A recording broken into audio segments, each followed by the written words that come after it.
अस्सलाम वालेकुम नाज़रीन, मैं वक़ार अहमद और आप देख रहे हैं द साइकोलॉजी ऑफ स्टुपिडिटी, यानी हमाकत की नफ्सियात। हमाकत की नफ्सियात की अगर आप ये पूरी सीरीज़ देखें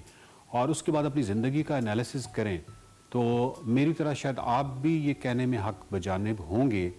कि तमाम अक्ल और तमाम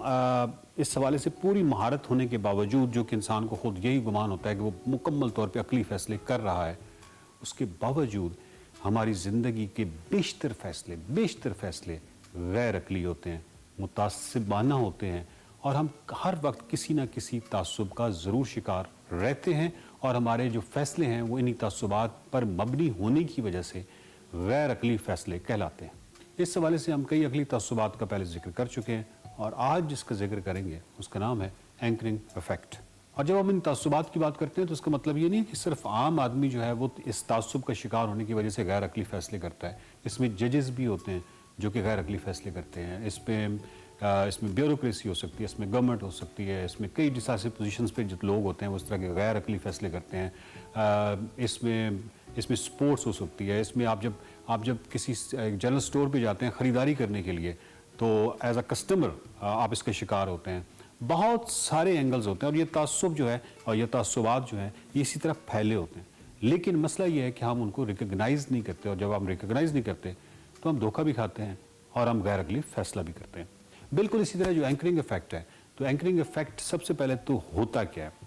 आप इस तरह इसको लीजिए जैसे मैं एक राइटर हूँ और मैं अपनी किताब को बेचना चाहता हूँ। सो मैं अपनी किताब को बेचने के लिए कि ये धड़ाधड़ बिके, मैं एक इश्तहार लगाता हूँ ऑनलाइन इंटरनेट पे और मैं कहता हूँ कि मैं एक कोर्स पढ़ाना चाहता हूँ। ये कोर्स है जो कि बहुत ही कमाल कोर्स है साइकोलॉजी में, और ये जो कोर्स है अगर आप ऑनलाइन मुझसे सीखेंगे या मैं ऑनलाइन आपको ये कोर्स जब पढ़ाऊँगा तो इसकी जो फ़ीस है ये 8,000 रुपये है और उसके साथ उसकी जो आगे इन्फॉर्मेशन है वो मैं ये देता हूँ कि इस पूरे कोर्स को मैंने अपनी किताब के अंदर समो दिया है और ये जो किताब है ये 300 रुपए की है। सो अगर मैं सिर्फ 300 रुपए की किताब का इश्तहार लगाऊंगा तो हो सकता है कि वो किसी फ़र्द को 300 बहुत ज़्यादा लगे, लेकिन उससे पहले अगर मैं ये कह दूं कि 8,000 का ये कोर्स है तो उसके बाद वो जो 300 है वो कम लगेगा। सो एंकरिंग पॉइंट इसमें क्या है, 7,000, वो जो मैंने पहले अमाउंट बताई है। अब आपका सवाल ये हो सकता है कि ये तो किताब बेचने की बात हो गई, अगर मैं वो कोर्स बेचना चाहूँ मिसाल के तौर पे वो 7,000 जिस तरह मैंने आपको बताया, तो वो मैं कैसे बेच सकता हूँ? वो बहुत आसानी से बेच सकता हूँ। मैं ये कह सकता हूँ कि ये कोर्स ऑनलाइन जो मैं आपको करा रहा हूँ ये 7,000 का है, लेकिन ये 7,000 की इन्फॉर्मेशन देने से पहले मुझे ये इन्फॉर्मेशन देनी होगी कि जो यूनिवर्सिटीज़ हैं जो कि ये कोर्सेज़ करवाती हैं, अगर वहाँ से आप ये कोर्स करते हैं तो आपको तकरीबन 1.5 से पौने 2 लाख जो है आपकी फ़ीस होगी। और उसके बाद मैं कहता हूँ ये कोर्स अगर मैं कराऊंगा तो ये पूरा कंटेंट उसी तरह कवर करूंगा और ये सिर्फ 7,000 में है। तो अब आपका एंकरिंग पॉइंट क्या होगा, वो 1.5 लाख से पौने 2 लाख वाली अमाउंट, और उसके मुकाबले में 7,000 बहुत छोटी लग रही है।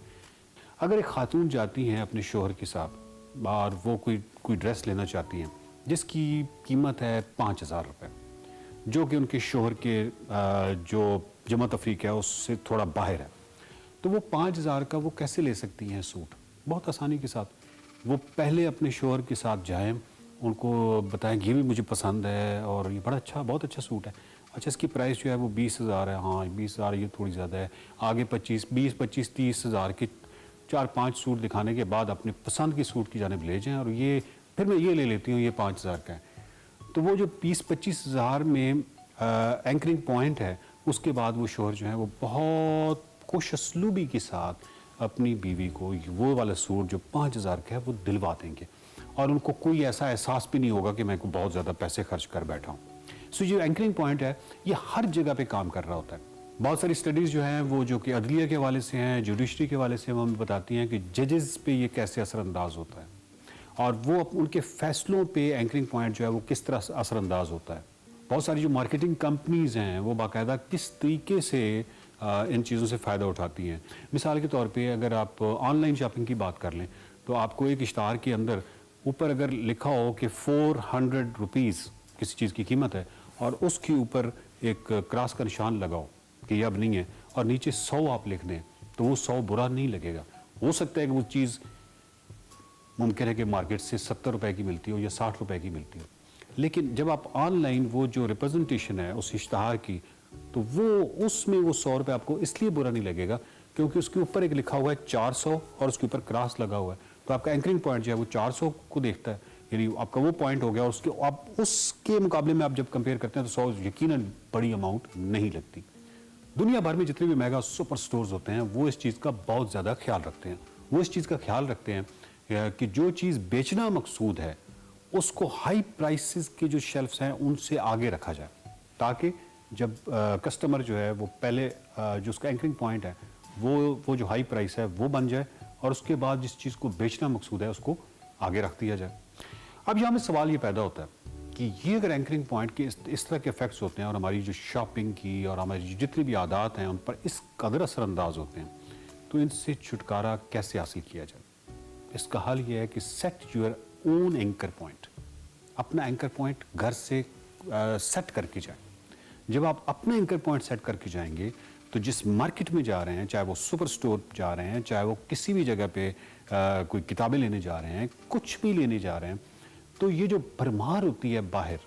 اینکرنگ پوائنٹ کو شفٹنگ کی، وہ چاہے آن لائن شاپنگ میں ہے، چاہے وہ آپ مارکیٹ میں چلے جاتے ہیں، ہر جگہ پہ ہوتی ہے کہ جو ایکچوئل پرائس جو ہے یہ ہے، لیکن ڈسکاؤنٹڈ پرائس اس طرح رکھ کے، تو ہر جگہ پہ آپ اس کے شکار ہوتے ہیں۔ اس کا صرف ایک حل ہے کہ آپ جو اینکر پوائنٹ ہے اپنا وہ سیٹ کر کے جائیں اور اس پہ بہت آبجیکٹیولی کام کریں، آبجیکٹیویٹی کے ساتھ۔ آبجیکٹیویٹی سے مراد یہ ہے کہ اس میں ایموشنز کو کسی صورت نہ آنے دیں، کیونکہ جب آپ کسی اسٹور میں جاتے ہیں تو اس میں کلرز بھی ہیں، اس میں بہت ساری ایسی چیزیں ہوتی ہیں، لائٹ کے افیکٹس ہوتے ہیں، وہ جو آپ کے ایموشنز کو مینیپولیٹ کرتے ہیں۔ تو اگر آپ بہت آبجیکٹیویٹی کے ساتھ جائیں گے اور اپنے اینکر پوائنٹ کے ساتھ جائیں گے، تو پھر جو اینکرنگ پوائنٹ کا یا جو اینکرنگ افیکٹ جس کو ہم کہتے ہیں سائیکالوجی میں، پھر آپ اس کے شکار نہیں ہوں گے اور آپ کا جو فیصلہ ہے وہ عقلی ہوگا۔ اور اگر آپ یہ جاننا چاہیں کہ یہ اینکرنگ افیکٹ کس طرح کام کرتا ہے، کس بری طرح افیکٹ کرتا ہے،